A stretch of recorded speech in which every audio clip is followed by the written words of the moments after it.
पश्चिम बंगाल के 2 दिवसीय दौरे पर अमित शाह एक उच्च स्तरीय बैठक की अध्यक्षता में होंगे शामिल। सुरक्षा पहलों की प्रगति की भी करेंगे समीक्षा।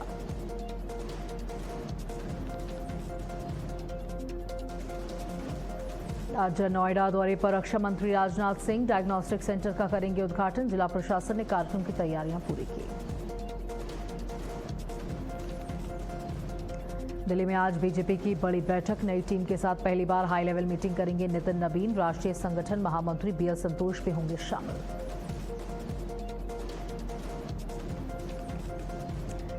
चौबीस अगस्त को रायबरेली जाएंगे सीएम योगी। करोड़ों रुपए की विकास योजनाओं की देंगे सौगात। सीएम के दौरे को लेकर तैयारियां तेज।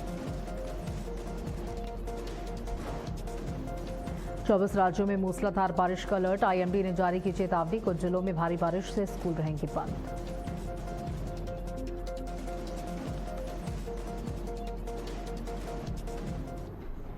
नमस्कार, आप देख रहे हैं भारत अपडेट और मैं हूं आपके साथ सौम्य अवस्थी। चलिए बुलेटिन की शुरुआत करेंगे जहां अमित शाह की आज सिलीगुड़ी में हाई लेवल बैठक। सीमा सुरक्षा पर अमित शाह करेंगे मंथन। अंतर्राष्ट्रीय सीमा सुरक्षा की होगी समीक्षा।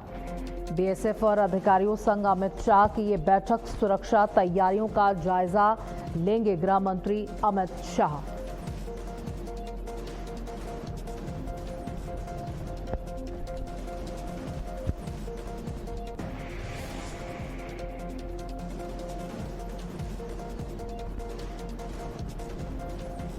तो अमित शाह आज सिलीगुड़ी में है और सुरक्षा के मद्देनजर बैठक की जाएगी। पश्चिम बंगाल की सुरक्षा के मद्देनजर बैठक।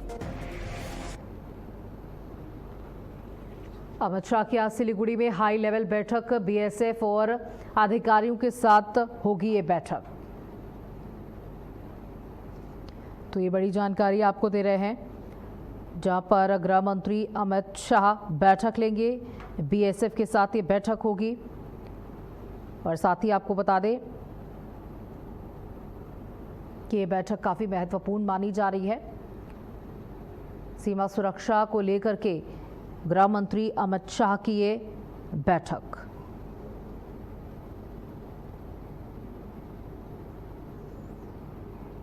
तो गृह मंत्री अमित शाह करेंगे बैठक। तमाम अधिकारी, कई बड़े अधिकारी इस बैठक में मौजूद रहेंगे।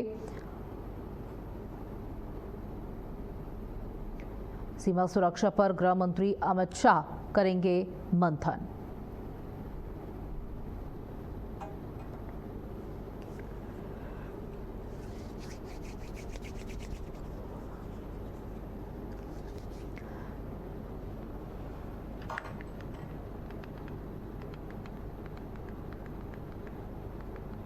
वहीं रक्षा मंत्री राजनाथ सिंह का आज नोएडा का दौरा। नोएडा में डायग्नोस्टिक सेंटर का करेंगे उद्घाटन। सेक्टर 6 के इंदिरा गांधी कला केंद्र पहुंचेंगे राजनाथ सिंह। करीब 1 घंटे नोएडा में रहेंगे। रक्षा मंत्री राजनाथ के दौरे को लेकर अलर्ट पर प्रशासन।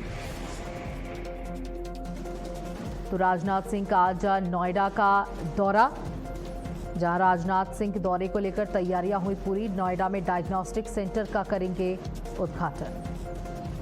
सेक्टर 6 के इंदिरा गांधी कला केंद्र पहुंचेंगे रक्षा मंत्री राजनाथ सिंह। करीब 1 घंटे नोएडा में रहेंगे रक्षा मंत्री राजनाथ सिंह। राजनाथ के दौरे को लेकर प्रशासन अलर्ट। कई दिनों से इस कार्यक्रम को लेकर तैयारियां चल रही थी। डायग्नोस्टिक सेंटर के उद्घाटन को लेकर तैयारियां की जा रही थी और यहां पर इस सेंटर का उद्घाटन करने के लिए रक्षा मंत्री राजनाथ सिंह पहुंच रहे हैं और 1 घंटे का ये कार्यक्रम है जहां पर रक्षा मंत्री राजनाथ सिंह मौजूद रहेंगे। सेक्टर 6 की इंदिरा गांधी कला केंद्र में ये कार्यक्रम है। रक्षा मंत्री राजनाथ सिंह का आज नोएडा का दौरा। तकरीबन 1 घंटे तक इस कार्यक्रम में मौजूद रहेंगे रक्षा मंत्री।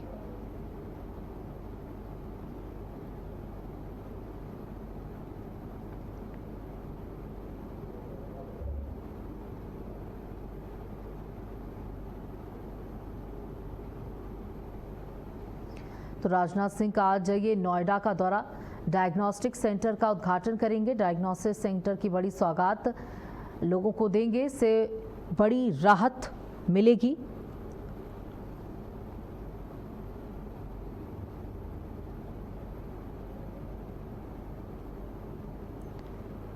तो तो ये आपको खबर बता रहे हैं, जहां आज नोएडा के दौरे पर हैं रक्षा मंत्री राजनाथ सिंह। उनके इस दौरे को लेकर तैयारियां कई दिनों से की जा रही थी और तकरीबन 1 घंटे तक रक्षा मंत्री राजनाथ सिंह नोएडा में ही रहेंगे।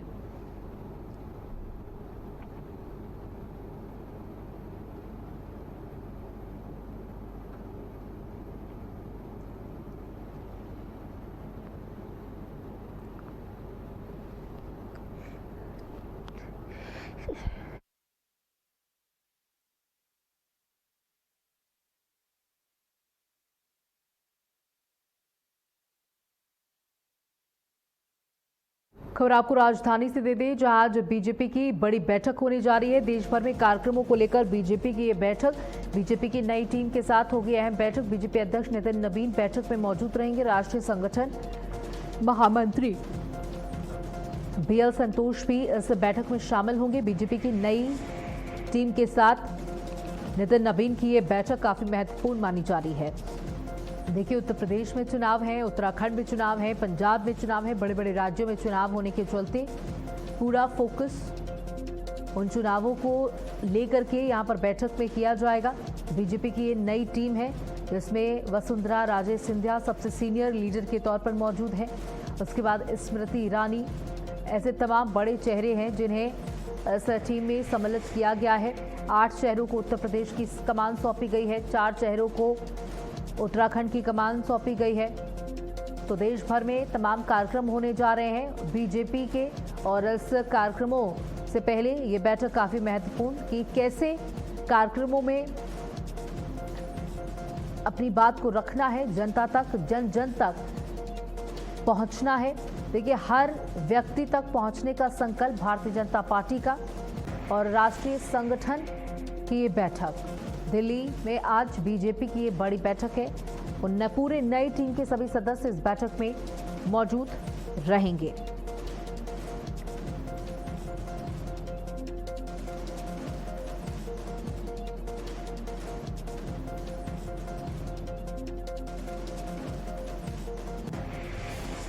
वहीं वाराणसी में जापानी प्रतिनिधि मंडल आज पहुंचेगा। वाराणसी जापानी मेहमान करेंगे काशी का दौरा। काशी की संस्कृति आध्यात्मिकता से होंगे रूबरू। जापानी प्रतिनिधि मंडल करेगा सारनाथ का भ्रमण। बौद्ध विरासत को करीब से जानेंगे जापानी मेहमान। क्रूज से गंगा आरती का अद्भुत नजारा देखेंगे। मंत्री जयवीर सिंह करेंगे प्रतिनिधिमंडल की अगवानी। यूपी जापान के सांस्कृतिक संबंधों को मिलेगी मजबूती। पर्यटन के क्षेत्र में भी बढ़ेगा यूपी जापान सहयोग। तो जापानी प्रतिनिधिमंडल आज वाराणसी पहुंचेगा और काशी की संस्कृति को जानने का प्रयास किया जाएगा। काशी की ऐतिहासिक विरासत को समझेंगे। जापानी प्रतिनिधिमंडल आज सारनाथ का भ्रमण करेंगे। बौद्ध विरासत को करीब से जानेंगे जापानी मेहमान। जापानी प्रतिनिधिमंडल आज वाराणसी पहुंचेगा।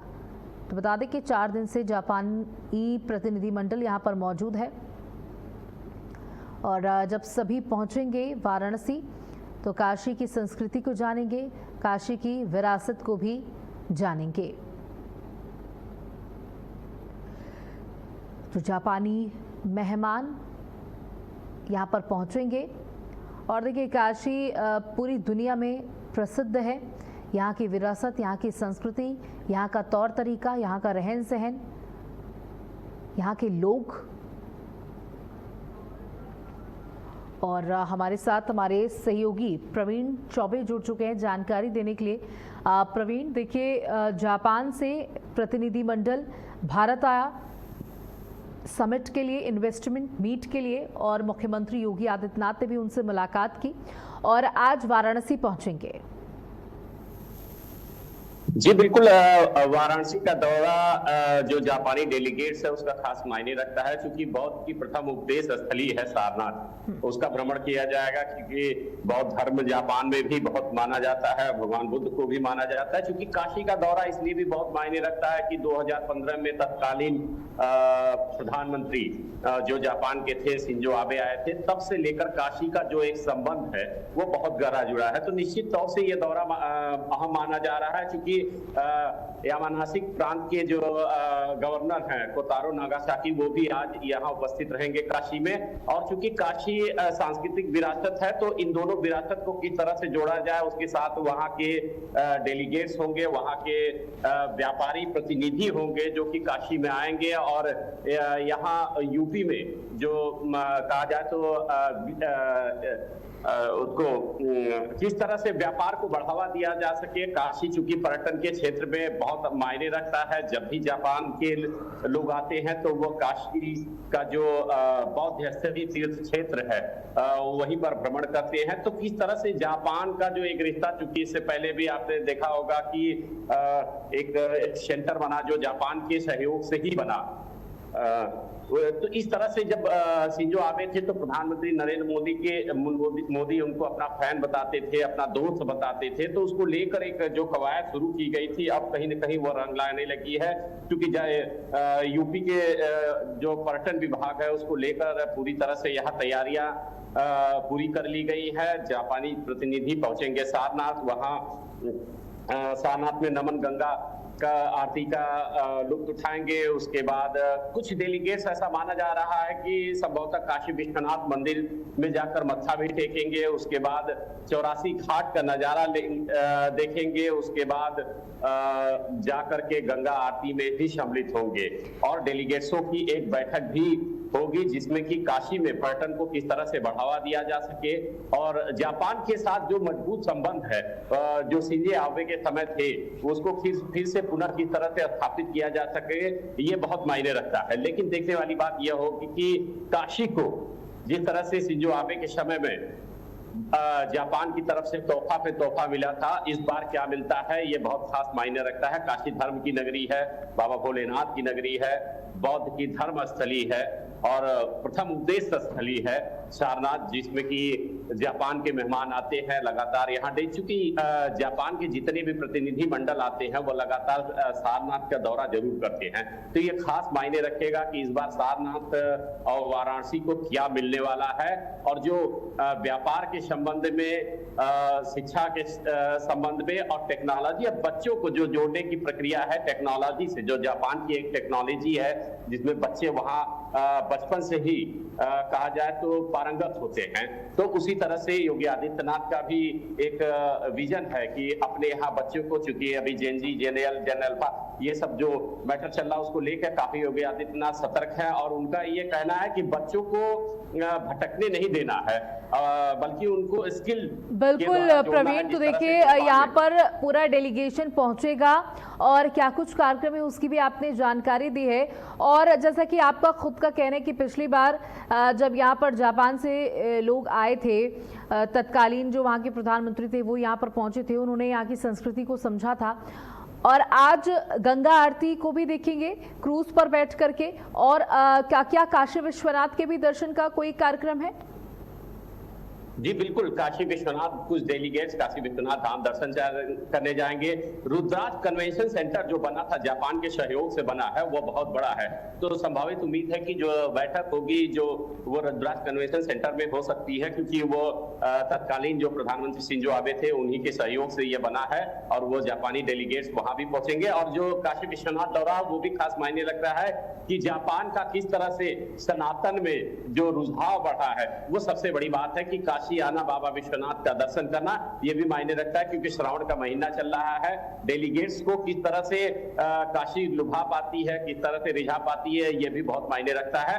अब देखने वाली बात ये होगी कि काशी पहुंचने के बाद काशीवासी किस तरह से उनका स्वागत करते हैं, क्योंकि काशीवासी कभी भी किसी का बाहें फैलाकर पूरे आत्मी भाव से काशी में स्वागत करते हैं। जब काशी में शिंजो आबे आए थे तो उन्होंने कहा था कि भारत भ्रमण के दौरान जो काशी में स्वागत का अद्भुत नजारा देखने को जो मिला वह पूरे विश्व में नहीं मिला था। तो निश्चित तौर से काशी सभी को अपनाती है। ये बिल्कुल तो देखना होगा कि आज जब काशी पहुंचेंगे, दर्शन करेंगे, तो उसके बाद क्या कुछ सौगात और काशी को मिल सकती है, वाराणसी को मिल सकती है। बहुत बहुत शुक्रिया हमारे साथ जुड़ने के लिए, जानकारी देने के लिए। आगे बढ़ते हैं। जो आज बीजेपी की बड़ी बैठक होने जा रही है, देश भर में कार्यक्रमों को लेकर बीजेपी की बैठक, बीजेपी की नई टीम के साथ होगी अहम बैठक। बीजेपी अध्यक्ष नितिन नवीन बैठक में मौजूद रहेंगे। राष्ट्रीय संगठन महामंत्री बीएल संतोष भी इसमें शामिल होंगे। आज बीजेपी की ये बड़ी बैठक, देश भर में कार्यक्रमों को लेकर बीजेपी की ये बड़ी बैठक। नितिन नवीन इस बैठक की अध्यक्षता करेंगे। और बता दें कि जो नई टीम का ऐलान अभी कुछ दिन पहले हुआ है, उस नई टीम के सभी सदस्य इस बैठक में मौजूद रहेंगे। देश भर में होने जा रहे कार्यक्रमों को लेकर बीजेपी की ये बैठक है। अब आगामी चुनावों को लेकर की ये बैठक है कि आने वाले चुनावों में कितनी तेजी के साथ उतरना है।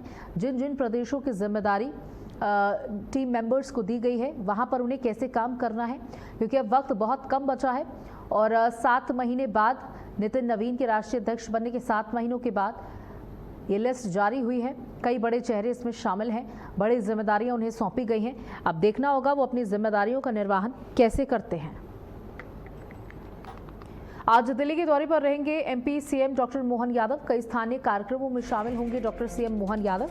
दोपहर 1:30 बजे वीडियो कॉल के जरिए बलराम कृषि महोत्सव से जुड़ेंगे। तो कई स्थानीय कार्यक्रमों में शामिल होंगे मुख्यमंत्री मोहन यादव। दोपहर 1:30 बजे वीडियो कॉल के माध्यम से शामिल होंगे। आज दिल्ली दौरे पर रहेंगे मध्य प्रदेश के मुख्यमंत्री डॉक्टर मोहन यादव। कई स्थानीय कार्यक्रमों में शामिल होंगे सीएम मोहन यादव।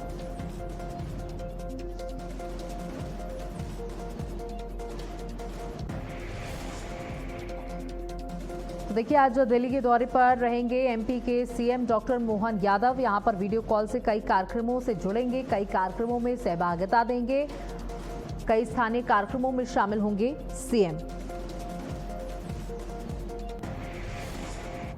वहीं पुणे में आज छात्रों की गूंज कार्यक्रम, छात्रों की गूंज में शामिल होंगे राहुल गांधी। शिक्षा, सुरक्षा, करियर पर छात्रों से संवाद करेंगे। छात्रों के मुद्दे पर खासकर रहेगा पूरा फोकस। पुणे में राहुल का छात्रों से सीधा संवाद। देखिए, काफी मशक्कत के बाद इस कार्यक्रम की अनुमति राहुल गांधी को मिली है।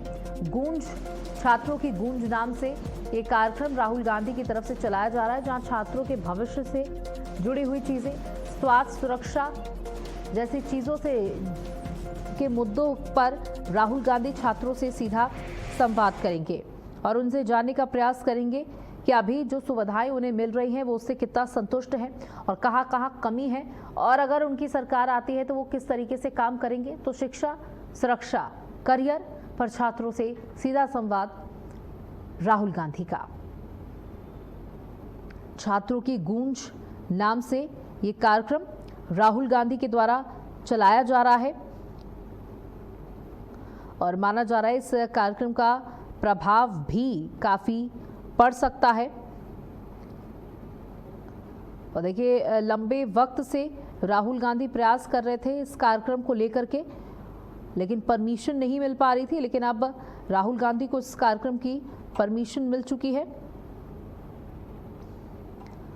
और ये कार्यक्रम राहुल गांधी के द्वारा, जहां छात्रों से सीधा संवाद होगा उनके करियर को लेकर, उनकी सुरक्षा को लेकर।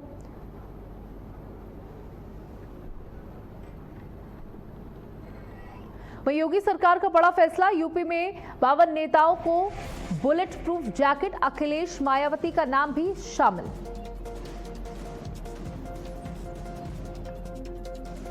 पहले चरण में 8 नेताओं को जैकेट, दूसरे चरण में 44 नेताओं को जैकेट।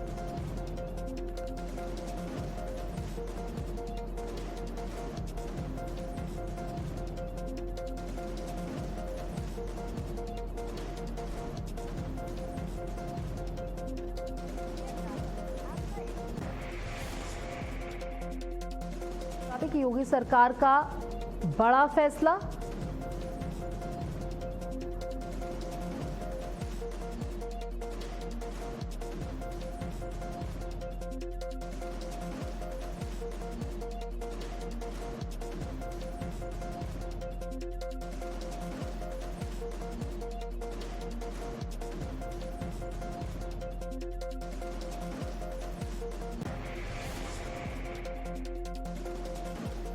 का ये बड़ा फैसला,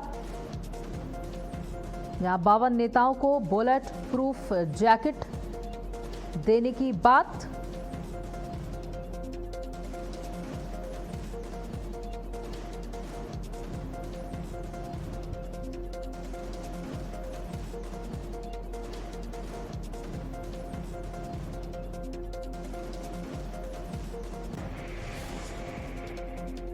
तो बता दें कि योगी सरकार का बड़ा फैसला,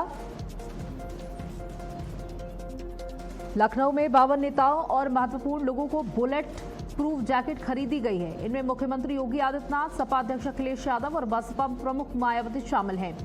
सुरक्षा श्रेणी के मुताबिक जैकेट वितरण 2 चरणों में किया गया है, जिसमें पहले चरण में 8 और दूसरे चरण में 44 नेताओं को जैकेट दी जाएगी। यूपी के लखनऊ में नेताओं की सुरक्षा को लेकर मजबूत करने के लिए कार्रवाई की जा रही है।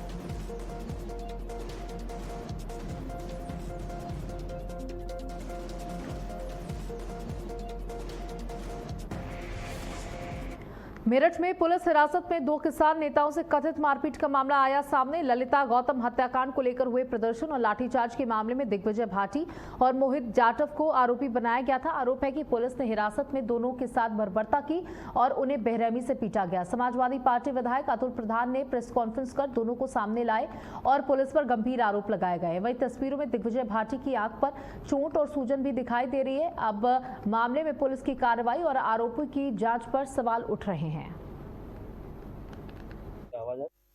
हम लोग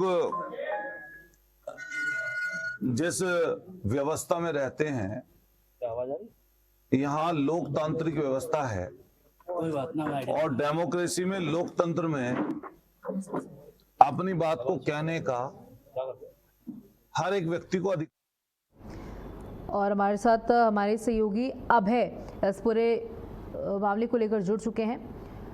अभय, क्या कुछ ये पूरा मामला है, विस्तार से जानकारी दें। बिल्कुल, करीब 2 महीने पहले ललिता गौतम हत्याकांड को लेकर दिग्विजय भाटी ने कलेक्ट्रेट के बाहर धरना प्रदर्शन किया था, जिस पर पुलिस ने कलेक्ट्रेट के द्वार बंद कर दिए थे। जिसके बाद डीएम को और एसएसपी को वहीं मौके पर बुलाने की दिग्विजय भाटी ने मांग की। उसको लेकर कहीं ना कहीं एसएसपी ने कह सकते हैं कि वहां लाठीचार्ज हुआ। एसएसपी अविनाश पांडे पर तमाम आरोप लगे थे, जिसके बाद अब 19 तारीख को एक बड़ा मामला सामने निकल के आया। पुलिस पर गंभीर आरोप लगे हैं। एसएसपी अविनाश पांडे और थाना सिविल लाइन के जो इंस्पेक्टर हैं अखिलेश गौड़, उन पर गंभीर आरोप लगे हैं कि 19 तारीख में एसएसपी ने उनको बुलाया था और उसके बाद उनकी ऑफिस में, एसएसपी ऑफिस में पिटाई की गई। उसके बाद एसओजी टीम के हवाले कर दिया गया, वहां उनको पीटा। तो कल कह सकते हैं इसमें जो सपा के विधायक हैं अतुल प्रधान, उनके साथ मिलकर एक प्रेस वार्ता की गई दिग्विजय भाटी ने और साफ तौर पर अविनाश पांडे पर गंभीर आरोप लगाए हैं। इसी गंभीर आरोप को चलते एडीजी ने संज्ञान लिया और इस पर जांच बैठा दी गई है। डीआईजी सहारनपुर इसमें जांच कर रहे हैं। अभी फिलहाल इसमें अखिलेश गौड़ सहित 8 पुलिसकर्मी जो सिविल लाइन में है, थाने में है, उनको कह सकते हैं कि कार्रवाई की गई है उन 8 लोगों पर। और अभी फिलहाल इस पूरे मामले में डीआईजी सहारनपुर जांच कर रहे हैं। जी बिल्कुल अभय, तो 2 किसान नेताओं ने पुलिस पर गंभीर आरोप लगाए हैं। और देखिए, पुलिस पर इस तरीके के मामले कई बार सामने आते हैं जब पुलिस की बर्बरता, पुलिस की गलत कार्रवाई की वजह से कई लोगों को नुकसान होता है। वैसा ही कुछ मामला है। बिल्कुल, जिस तरह से प्रदर्शन किया गया था उसके बाद पुलिस द्वारा बल प्रयोग भी किया गया था। उसके बाद इन दोनों जो नेता हैं इनको हिरासत में लेकर जेल भी भेज दिया गया था। उसके बाद ये जमानत पर बाहर आ गए थे।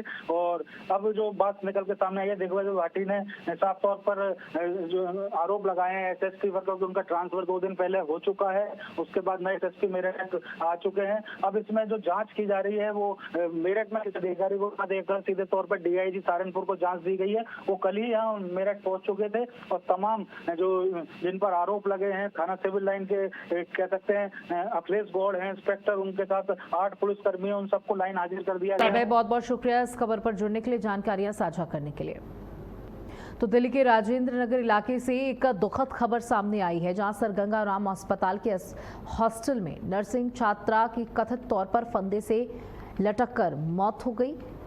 शुरुआती जानकारी के मुताबिक छात्रा अपने हॉस्टल के कमरे में मृत मिली। सूचना मिलते ही राजेंद्र नगर थाना पुलिस मौके पर पहुंची और जांच शुरू कर दी। घटनास्थल से साक्ष्य जुटाने के लिए क्राइम टीम को भी बुलाया गया। फिलहाल पुलिस ये पता लगाने की कोशिश कर रही है कि छात्रा की मौत किन परिस्थितियों में हुई। मामले की जांच जारी है।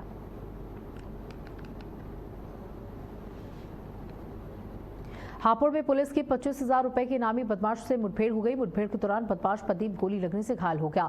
पुलिस के मुताबिक प्रदीप गौरव त्यागी हत्याकांड में शामिल था। गौरव के हथौड़े और सरिया से पीट कर हत्या कर दी गई, जिसका लाइव वीडियो सोशल मीडिया पर वायरल हो रहा है। मुठभेड़ के बाद घायल बदमाश को इलाज के लिए अस्पताल में भर्ती कराया गया। पुलिस ने उसके कब्जे से तमंचा, कारतूस और एक कार बरामद की है। पुलिस टीम के द्वारा दोजनी चौकी पर चेकिंग की जा रही थी। चेकिंग के दौरान एक सफेद वैगनार पीली पट्टी को संदिग्ध प्रतीत होने पर रोकने का इशारा किया गया। गाड़ी चालक द्वारा गाड़ी न रोककर गाड़ी तेजी से आगे बढ़ाई और तेजी से चलाने पर आगे जाकर एक पेड़ से टकरा कर रुकी और वह उतरकर पुलिस पार्टी पर फायर करते हुए भगा। जवाबी फायरिंग में उसके पैर में गोली लगी। घायल अवस्था में उसे गिरफ्तार किया गया।